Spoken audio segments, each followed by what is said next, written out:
दोस्तों, इस देश में आखिर क्या हो रहा है? लोकतंत्र का ये देश किस दिशा में जा रहा है? जी हाँ मेरे दोस्तों, मैं बात कर रहा हूँ इस देश के माहौल की। कानून तो है लेकिन कानून का खौफ नहीं, पुलिस है लेकिन पुलिस का डर नहीं। बागपत में जो अभी ट्रिपल मर्डर केस हुआ है उसका खुलासा हो गया है। दोस्तों, इस खुलासे में सबको हैरान कर दिया है, लेकिन यहाँ पर पुलिस का धन्यवाद देना पड़ेगा। मात्र 6 घंटे में पुलिस ने आरोपियों को गिरफ्तार कर लिया है। खबर पूरी है, आपके सामने नजर रखता हूँ। उत्तर प्रदेश के बागपत में मौलाना इब्राहिम की पूरी फैमिली को कत्ल कर दिया, और ये सब उस वक्त हुआ जब अफगानिस्तान के विदेश मंत्री इंडिया आए हैं। जी हाँ दोस्तों, ये 3 मर्डर किसने किए हैं, जब आप सुनेंगे तो आपके होश उड़ जाएंगे। दरअसल मामला कुछ इस तरह का है। मौलाना इब्राहिम अफगानिस्तान के विदेश मंत्री से मिलने देवबंद गए हुए थे, लेकिन जब वे वहां से वापस आए, अपने घर आते हैं तो क्या देखते हैं, पूरी फैमिली को कत्ल कर दिया गया है। ये मौलाना उत्तर प्रदेश के बागपत गांगनौली गांव में एक मस्जिद में इमामत करते हैं, और उसी मस्जिद के उजरे में फैमिली के साथ रहते थे। जब विदेश मंत्री से मिलकर वापस आए तो उजरे में फैमिली को कटा देखा तो सिर्फ, और ये उस वक्त हुआ जब मौलाना इब्राहिम घर में मौजूद नहीं थे। मौलाना इब्राहिम का क्या हाल है आपको वीडियो के जरिए दिख रहा है। अब आपको बता देता हूँ किस तरह पुलिस ने इस मामले का हैरत अंगेज खुलासा किया है। दोस्तों, किसी को भी मालूम नहीं था, न पुलिस को न कोई मौलाना इब्राहिम से इतनी नफरत भी कर सकता है। लेकिन पुलिस को बहुत अच्छे से मालूम था, जिसने भी ये किया है उसको मौलाना इब्राहिम के बारे में सब कुछ अच्छे से मालूम था, और मौलाना इब्राहिम के घर से जाने का वेट किया जा रहा था। दोस्तों, जब आप जानेंगे ये 3 मर्डर किसने किए हैं तो आपके होश उड़ जाएंगे।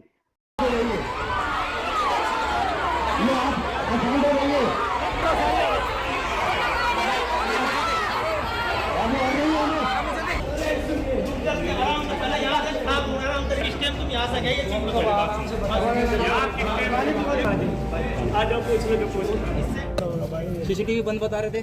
ऑन करके गए, ऑन थे बिल्कुल। अच्छा। हाँ, चार चार 24 घंटे कैमरे चलता है। हाँ। अच्छा। हाँ, नंबर डिलीट कौन से किए? नंबर जो इनके अकाउंट डिलीट जितने पहुंच जाते सारे डिलीट कर दिए। किसने किए? और मेरी वाइफ का भी किसने? नीचे से इलाहा फोन। अच्छा। क्या लग रहा क्या लग रहा है किसने की हत्या ये? अल्लाह को पता। किसी से कोई रंजिश वगैरह थी? अल्लाह को पता बस। नंबर आपका फोन लेकर डिलीट करे कैसे है? नंबर फोन लेकर डिलीट करे कैसे है? नीचे मेरा फोन दूसरा पता। अच्छा। हाँ, सारे फोन अटेंड नहीं करते भाई। अच्छा, तो उन्होंने नंबर डिलीट कर दिया आपके। घटना की जानकारी कब मिली आपको? 2:45 बजे। आपका घर वाला वो पुलिस को दिया होगा। दोस्तों, ये 3 मर्डर करने वाले मौलाना इब्राहिम की पूरी फैमिली को मौत की नींद सुलाने वाले कोई और नहीं, मौलाना इब्राहिम के स्टूडेंट ही हैं, जिनको मौलाना इब्राहिम अपनी दरसगाह में पढ़ाया करते थे। एक मामला ये हुआ, मौलाना इब्राहिम ने इन दोनों स्टूडेंट को गुस्से में आकर पिटाई कर डाली थी, जिसके चलते इन दोनों ने बदला लेने की ठान ली। मौलाना इब्राहिम की पिटाई इन दोनों ने दिल का और दिमाग में चढ़ गई, जिसके बाद ये मामला सामने आया है। इन दोनों स्टूडेंट ने सिर्फ मौलाना इब्राहिम को ही निशाना नहीं बनाया, बल्कि उनकी फैमिली को निशाना बनाया। उन्होंने सोते हुए फैमिली को चाकू हथौड़ा से मारकर हत्या कर डाली। पुलिस ने इन दोनों आरोपियों को गिरफ्तार कर लिया है, लेकिन पुलिस ने बताया हुआ है दोनों अभी नाबालिग मुजरिम हैं। बॉडी का पोस्टमार्टम के लिए भेजकर मुकदमा दर्ज कर लिया गया है और आगे की कार्यवाही की जा रही है। दिनांक 11 अक्टूबर 2025 को थाना दोगट अंतर्गत ग्राम गांगनौली में सूचना मिली कि एक मस्जिद जिसके ऊपर एक कमरे पर मस्जिद के मुफ्ती साहब अपने पत्नी और 2 बच्चों के साथ रहते थे, और मुफ्ती कहीं किसी काम से बाहर गए हुए थे, तो वहाँ पर उनकी पत्नी और दोनों बच्चों का शव मिला। इस घटना पर तत्काल थाना police, CO Baraut, additional SP मेरे और स्वयं डीआईजी महोदय के द्वारा भी घटनास्थल का निरीक्षण किया गया, और तत्काल घटना के सफल अनावरण के लिए 7 टीमें लगा दी गई। फील्ड यूनिट के द्वारा भी मौके से आवश्यक फिंगरप्रिंट्स और डीएनए साक्ष्य उठाए गए, और लगातार जो 7 टीमें थी उन्होंने बड़े कम अवधि के अंदर वीडियोज़ को देख के 2 संदिग्धों को चिन्हित किया, और जिनसे जब पूछताछ की गई तो ज्ञात हुआ कि ये दोनों बच्चे जो बाल अपचारी हैं, ये उसी मस्जिद के नीचे मौलवी से तालीम हासिल करते थे, और मौलवी इनकी अक्सर पिटाई कर देता था, जिसके कारण क्षुब्ध होकर इन्होंने इस घटना को की योजना बनाई और ये घटना कारित की। इन दोनों बाल अपचारियों के निशानदेही से घटना में प्रयुक्त हथौड़ा और छुरी बरामद हुआ है।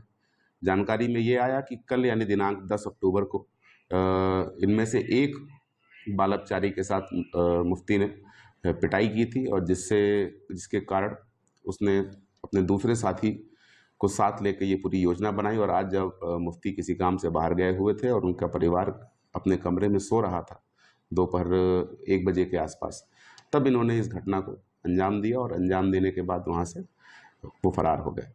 बड़े ही कम अवधि में पूरी बागपत पुलिस की टीम, एसओजी सर्विलांस और तमाम 6 थानों की टीम ने इस पूरी घटना को वर्कआउट किया है और दोनों बाल अपचारियों को अपनी कस्टडी में लिया है।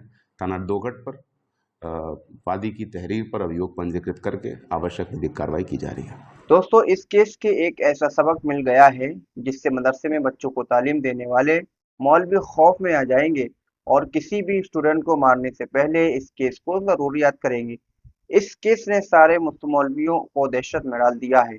दूसरी खबर यह है, तालिबान के विदेश मंत्री अमीर मुत्ताकी भारत में एक हफ्ते के दौरे में आए हुए हैं, जिसके चलते हिंदुस्तान की सियासत में अफरा तफरी का माहौल बना हुआ है। जब से अमीर मुत्ताकी ने प्रेस कॉन्फ्रेंस में महिला एंकर को ना शामिल होने की शर्त रखी, उन्होंने कहा हमारी इस प्रेस कॉन्फ्रेंस में कोई भी महिला शामिल ना हो। दोस्तों, जैसे ही ये बयान गर्दिश में आया, हर मीडिया की हेडलाइन ये बनी, मुत्ताकी की पीसी में महिला पत्रकारों की नो एंट्री, भारत में आकर तालिबान ने चलाया अपना शासक, तालिबान के आगे क्यों झुकी सरकार, मुसलमान के बाद मोदी सरकार ने क्यों स्वीकार की, नई दिल्ली को अफगानिस्तान बना दिया, प्रेस कॉन्फ्रेंस में महिला पत्रकारों की नो एंट्री। इस तरह की हेडलाइन थंबनेल के साथ न्यूज चलाई जा रही है। सारे अपोजिशन लीडर मोदी सरकार पर टूट पड़े हैं। सपा कांग्रेस पूरे मजे ले रहे हैं। सीएम योगी आदित्यनाथ से सवाल भी पूछा जा रहा है, लेकिन सबसे बड़ा सवाल देश में ये खड़ा हो गया है, बीजेपी गवर्नमेंट को हिंदुस्तान के मुसलमान आतंकवादी नजर आते हैं, फसादी नजर आते हैं, भड़काऊ नजर आते हैं, दंगाई नजर आते हैं, लेकिन अभी जिसके स्वागत में पूरी सरकार लगी हुई है, जिसकी बात को मानने के लिए पूरा मीडिया उथल पुथल है, वो भी मुसलमान ही तो है। फिर ये दोहरापन क्यों किया जा रहा है? किसी के पास जवाब हो तो देकर दिखाए। दोस्तों, अगर अमीर मुत्ताकी के प्रेस कॉन्फ्रेंस में अगर कोई महिला पत्रकार आ भी जाती, मना करने के बावजूद भी शामिल हो जाती, तो विदेश मंत्री प्रेस कॉन्फ्रेंस से उठकर चले जाते।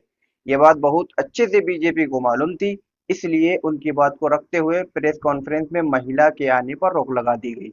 दोस्तों, मजे की बात यह है, भारत की सियासत को गरमाने के लिए और राजनीति करने के लिए एक और मुद्दा यहाँ की जितनी पार्टियां हैं सबको मिल गया है।